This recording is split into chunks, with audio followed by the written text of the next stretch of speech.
పేద కుటుంబం అన్నీ సవ్యంగా సాగి ఉన్నత చదువులు చదవాలని లండన్ వెళ్ళాడు. ఎంఎస్ చదివేందుకు 14 నెలల క్రితం వెళ్ళాడు శ్రీనాథ్ రెడ్డి.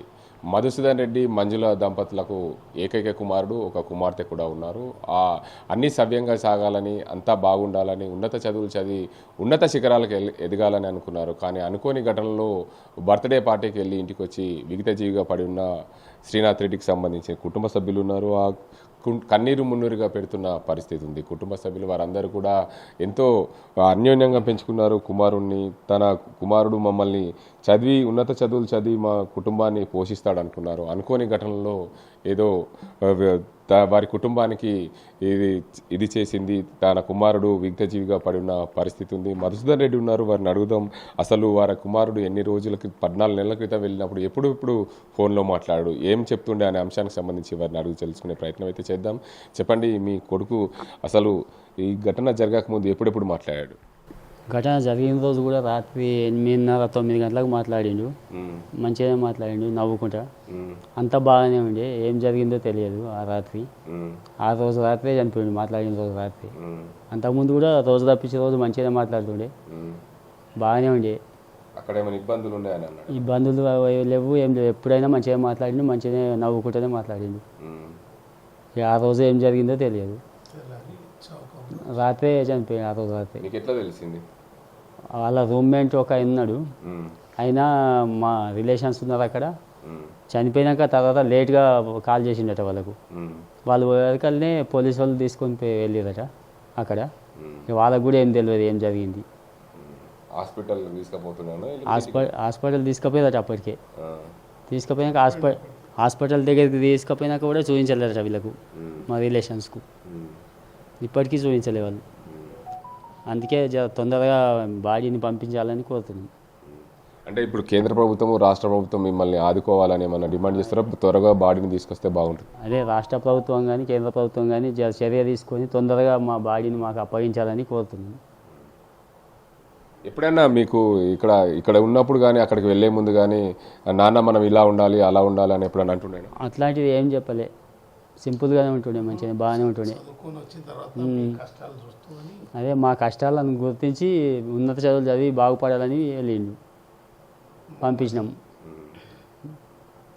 ఇక్కడ బంధువులు ఉన్నారు, వారిని అడిగే ప్రయత్నం అయితే చేద్దాం. పూర్తిగా అసలు కుటుంబ సభ్యులు అయితే ఏదైతే దిగ్బంధులు ఉన్నారు వారి బంధువులు ఉన్నారు. చెప్పండి, శ్రీనాథ్ రెడ్డి అసలు ఎలా ఉండేవాడు, ఎట్లా అసలు? అందరితో కలుపుకొని ఉండే వ్యక్తి. ఆ వ్యక్తి చనిపోతాడని మేము కూడా ఊహించుకోలేదు. అసలు ఎలా జరిగింది, అక్కడక్కడ అసలు సూసైడ్ చేసుకుండా లేకపోతే ఎవరైనా చేసిండ్రా అనేది కూడా మాకు పూర్తిగా అవగాహన లేదు. అక్కడ నుంచి మాకు ఏదన్నా ఎంబాసీ నుంచి కానీ లేకపోతే అక్కడ ప్రభుత్వం నుంచి కానీ ఏదన్నా సమాచారం అంతే కానీ మనం ఏం చెప్పలేం. ఇప్పుడైతే పోస్ట్ మాస్టర్ జరిగిందని నిన్న ఫోన్ చేయడం జరిగింది.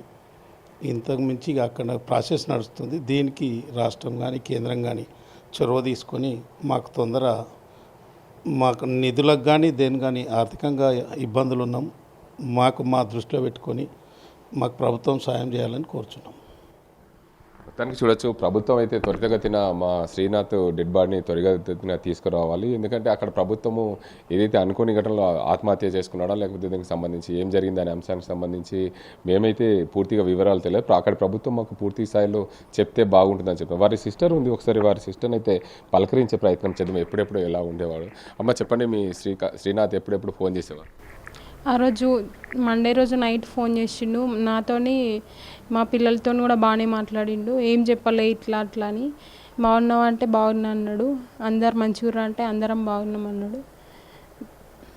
ఎప్పుడైనా బాగానే మాట్లాడుతుండే. ఆ రోజు మంగళవారం ఏం జరిగిందో మాకు బుధవారం తెలిసింది ఇట్లా చనిపోయిండని. అక్కడ మండే ట్యూస్డే రోజు మొత్తం ఏం జరిగిందో అదంతా మాకు తెలియాలని అక్కడ ప్రభుత్వం చొరవ తీసుకొని అదంతా మాకు పోలీసులతో ఇన్వెస్టిగేషన్ చేసి అదంతా మాకు క్లారిటీగా తెలియజేయాలని, పూర్తి వివరాలు తెలియజేయాలని. అనుమానం అంటే ఏం లేదు, కానీ అక్కడ ఏం జరిగింది అనేది మాకు తెలిస్తే కొద్దిగా తృప్తి చెందుతాం కదా అని. మొత్తానికి ఏదైతే ఈ గ్రామంలో అయితే విషాద ఛాయలు అయితే అలుముకున్నాయి. ఈ గ్రామంలో ఇది శ్రీనాథ్ రెడ్డి మంచి లండన్ వెళ్ళాడు, మంచి చదువు చదువుతాడు, మంచిగా పేరు ప్రఖ్యాతలు తెస్తారు అనుకున్నారు. కానీ అనుకోని ఘటనలో ఇలా మృతి చెందిన నేపథ్యంలో అందరు కూడా బాధగా కన్నీరు మున్నీరుగా వెళ్తున్నారు. వారి బంధువులు ఉన్నారు, వీరిని అడిగే ప్రయత్నం అయితే చేద్దాం. దానికి సంబంధించి చెప్పండి, అసలు మీ శ్రీనాథ్ రెడ్డి ఎప్పుడు వెళ్ళాడు? ఎప్పుడు సంవత్సరం దాటిపోయిస్తాడు, 14 నెలలు అవుతుంది. ఇక 14 నెలలు అయితే మంచిగానే ఉన్నాడు. మన దగ్గర అప్పుడప్పుడు ఫోన్లో కూడా మాట్లాడుతుంది, బాగానే ఉన్నాడు. ఇవన్నీ ప్రాబ్లమ్స్ ఏమైనా ఉన్నాయా మరి, లేకపోతే ఏమైంది హత్య అంటే మేము నమ్మలేకపోయాము. ఎందుకంటే అంత పెరిగిపోయిందా కాదు, కష్టం చేసే రకం. ఇక్కడ కూడా వ్యవసాయ పనులు చేస్తూ చదువుకున్నప్పుడు కూడా అక్కడ కూడా ఏదైనా పని చేసుకున్నాడా మరి ఏం చేసుకున్నాడు, మంచిగానే ఉందన్న వార్తనే తెలిసింది. తెలిస్తే మేము కూడా అనుకున్నాం మంచిగా ఉంటే బాగానే ఉంటుంది కదా. ఎప్పుడో ఫోన్ చేసినా అడుగుతుంటే మీ ఎట్లున్నది, మరి నీకు ఏమైనా ఇబ్బంది ఉందా అంటే నాకేమి ఇబ్బంది లేదని చెప్తుండే.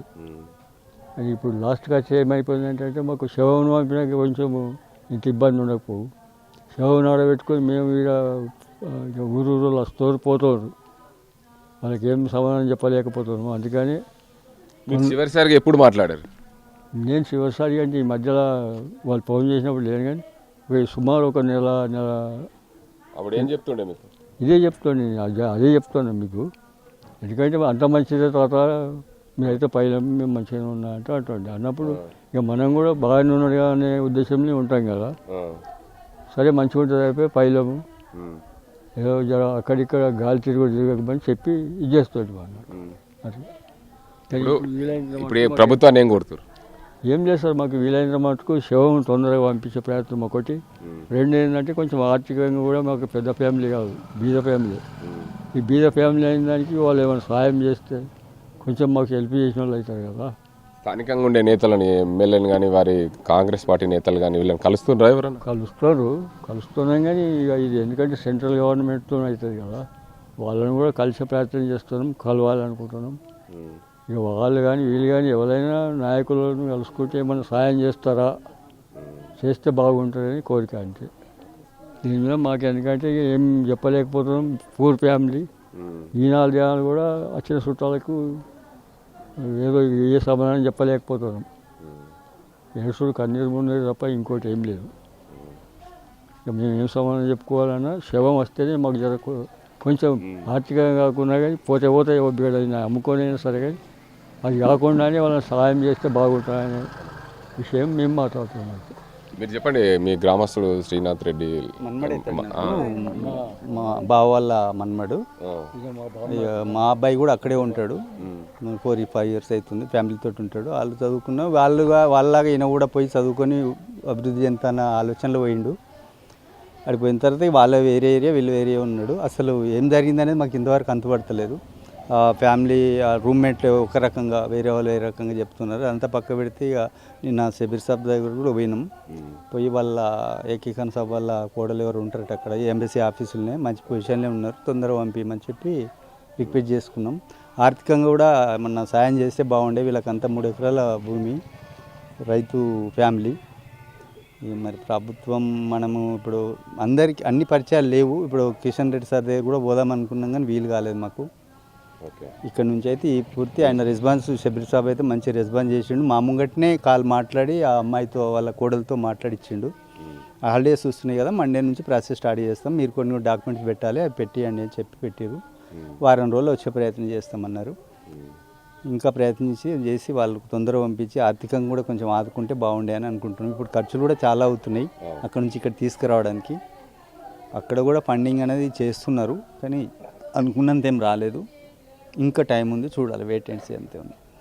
అంటే ఇప్పుడు మీరు ఏమైనా అనుమానం వ్యక్తం చేస్తారు అక్కడ ఇలా జరిగిందని? అక్కడ పొజిషన్ చూస్తే ఇప్పుడు మన దగ్గర ఉన్న ఫ్యాన్లు ఏం లేవంటే అక్కడ విండోకి వేసుకున్నాడు కాలు కింద అని చెప్తున్నారు. పోలీసు వాళ్ళు మాత్రం ఏమీ రిపోర్ట్ చేయట్లేదు. ఈ పిల్లోడు ఎవరైతే రూమ్మేట్ ఉన్నాడో ఆయన చెప్పిందే మనం వింటున్నాం. ఆ పక్క ఫ్రెండ్స్ అందరు కూడా ఒకటే రకంగా చెప్తున్నారు. అంతా అతనే చేసుకున్నాడు, ఎవరి ఇలా చేతి లేదు అని చెప్తున్నారు. పిల్లాడికి ఇక్కడ నుంచి వెళ్ళే ముందు ఎవరైనా పెళ్లి సంబంధాలు కానీ సంబంధాలు కానీ లవ్ అఫేర్ కానీ అలాంటి ఏ లేవు. అంత పిల్లగాడు కూడా అంత అడ్వాన్స్ పిల్లగాడు ఏం కాదు, మంచి పిల్లగాడు, సైలెంట్, చాలా సైలెంట్ పిల్లగాడు, ఎవరితో అంత గొడవలు ఏం కాదు. ఇప్పుడు లవ్ అఫేర్స్ అలాంటివి కూడా అమ్మాయిలంచి అలాంటివి కూడా ఏం లేవు. అలాంటిది ఏమైనా జరిగిందని మేము అలా ఎంక్వైరీ కూడా చేసినాం. ఎవరినన్నా మరి లవ్ చేసి ఫెయిల్యూర్ అయిందా లేకుంటే ఎట్లా అని అడిగితే కూడా ఏమీ దొరకట్లేదు అసలు. చిన్నగా రూమ్మేట్స్ తోటి చిన్న చిన్న ప్రాబ్లమ్స్ ఉండేనట. ఇవి ఉంటుంది కదా, నేను ఉండా అనేది మాట్లాడుకున్నారట. అది ఇక అతను ఎవరైతే చిన్నగా ఈ రమేష్పల్లి పిల్లవాడే, మన కామారెడ్డి రమేష్పల్లి, అతని ద్వారా కూడా చూసింది ఆయన్నే, చెప్పింది ఆయన్నే. కానీ ఏమాత్రం అక్కడ పొజిషన్, ఆయన చెప్పిన పొజిషన్ బట్టి మనం ఆలోచిస్తే యాంగ్ కాదు మర్డర్ అని అనిపిస్తుంది. కానీ ఎందుకంటే విండోకు క్లాత్ వేసుకుని పడిన కింద కాళ్ళని అంటే మరి ఎంతో కొంత ఆయన ప్రయత్నిస్తాడు కదా, ప్రాణం పోయేటప్పుడు అయితే కాపాడుకోవడానికి ప్రయత్నిస్తాడు. అలాంటి ప్రయత్నం ఏం జరగనట్టుంది మొత్తం మీద. ఇప్పుడు డాక్టర్ రిపోర్ట్ కూడా వచ్చిందంట, అంటే చెప్పిండంట మా అబ్బాయికి, వీళ్ళ కాంటాక్ట్లో ఉన్నారు. మా అబ్బాయి ఏం చెప్పిండంటే రాత్రి డాక్టర్ కూడా చెప్పిండు, అది ఎక్కడ ఏమీ దెబ్బలు లేవు, కొట్టినట్టు కానీ బ్లడ్ కానీ ఏం రాలేదు, ఓన్లీ ఇక్కడ అంగైంది, దీని శ్వాస ఆగిపోయి చనిపోయిండు అంతే తప్ప ఎవరైనా చేసినని మేము చెప్పలేము, తను చేసుకున్నాడని కూడా మేము చెప్పలేము. అంతా ఎంక్వైరీ నడిచినాక ఇస్తామని చెప్తున్నారట. ఇప్పుడు ఎంబసీ ఆఫీస్కి వెళ్ళింది, ఆ నుంచి ప్రాసెస్ స్టార్ట్ కావాలి. మొత్తానికి చూడొచ్చు, చిన్న కుటుంబం చింత లేకుండా ఉండాలనుకున్నారు. ఎంఎస్సీ చదివేందుకు 14 నెలల క్రితము శ్రీనాథ్ రెడ్డి లండన్ వెళ్ళాడు. ఎంఎస్సీ చదువుతున్న నేపథ్యంలో రూమ్లో చిన్నపాటి గొడవలు జరిగాయేమో కానీ తెలియదు. కానీ బర్త్డే పార్టీకి వెళ్ళి వచ్చిన తర్వాత ఈ ఘటన జరగడం మాకు కుటుంబంలో విషాద ఛాయలైతే నింపాయి. పూర్తిగా మేము త్వరితగతిన ఆ డెడ్ బాడీని తీసుకురావాలని చెప్పి స్థానికంగా ఉండే ప్రభుత్వ సలహాదారు షబీర్ని కూడా కలిసాం. దీనికి సంబంధించి రాష్ట్ర ప్రభుత్వము కేంద్ర ప్రభుత్వం త్వరితగతిన దీనికి స్పందించి మా డెడ్ బాడీని తొందరగా తీసుకొస్తే మేము త్వరితగతిన అంత్యక్రియలు చేసుకుంటాం. కానీ మా కుటుంబాన్ని ఆదుకోవాలి. ఆర్థికంగా చిన్న కుటుంబము, చిన్నగా వ్యవసాయ కుటుంబము, చిన్న వ్యవసాయం చేసుకుంటూ జీవించే కుటుంబం కాబట్టి ఖచ్చితంగా మమ్మల్ని ఆర్థికంగా ఆదుకోవాలని చెప్పి గ్రామస్తులు కూడా కోరుతున్న పరిస్థితి.